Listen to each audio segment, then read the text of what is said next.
Hello, and welcome to another episode of the Quality Coach Podcast. I am your host, Jasmine Braxton, and today we are back with an episode specifically about training splits and like the big picture, getting started with writing a training program for your clientele, and specifically talking about the beginner and what type of training layout is optimal, most optimal for them. I'm not going to say the best.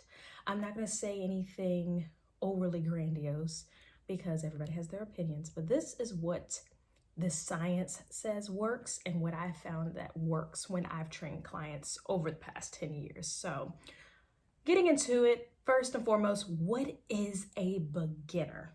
Like, who qualifies as a beginner when it comes to being in the class, in the gym and training?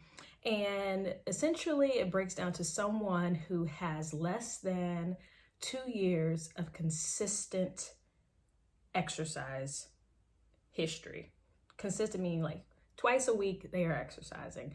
There are also people who might not have any or very limited athletic background, like just they're their first time getting serious about fitness and getting serious about exercise. These are the people who qualify as beginners, or you might hear it being posed as you might hear them being called a novice. Okay, so there are a few points I want to make here today, four specific points in particular. And the first of those is why a full body split is great for a beginner. First and foremost, the main goal of training for a beginner, more than anything, is to learn motor control, or what I like to refer to as stability. The way that a beginner develops stability or motor control is by increasing the amount of time a muscle is under tension. So time under tension, often abbreviated as TUT. This is the centerpiece of a beginner training program, getting their muscles and their body used to lifting, getting their connective tissues and their just all the components of the body used to being under load. Now, what does a full body split mean? Essentially, it's just a full body workout.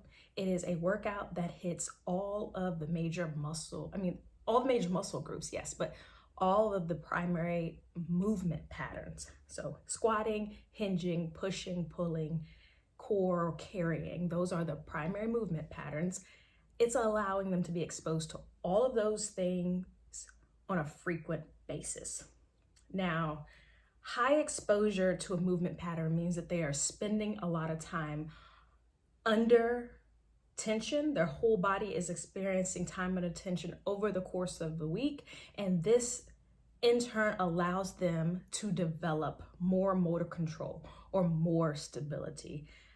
So now that we've covered why it's great for them, why can't a beginner, you probably wonder, why can a beginner handle all of that exposure compared to someone who's not a beginner, like someone who's been training for 3, 4, 5 years? They could not go and hit every muscle group hard 3 times a week at the gym and expect to be okay. Like, we know, who've been there, we know that doesn't work like that. So the way I explain this is a person who has less motor control, a beginner, they are also recruiting a lesser number of motor units or muscle fibers that are firing to get the work done.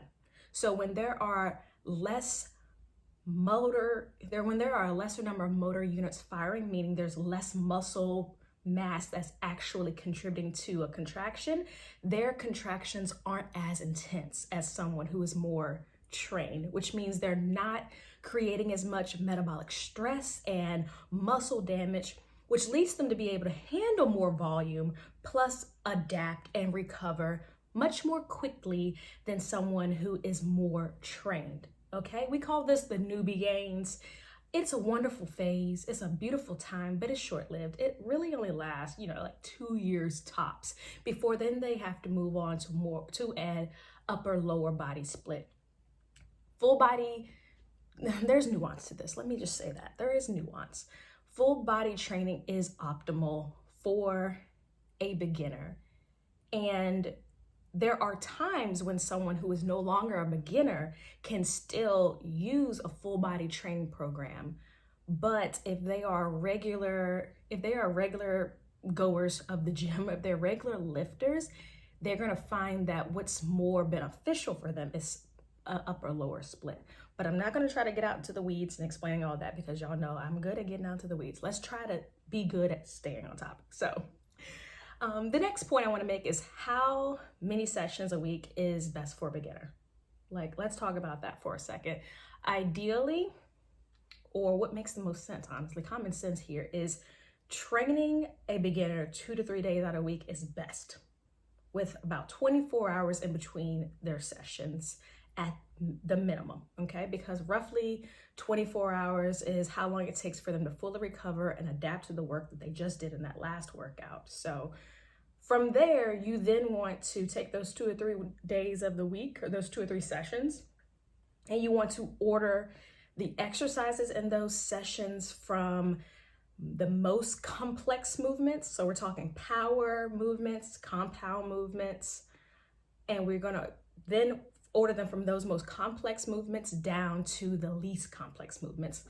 The least complex movements being light load, single joint accessory movements that aren't as taxing to the system.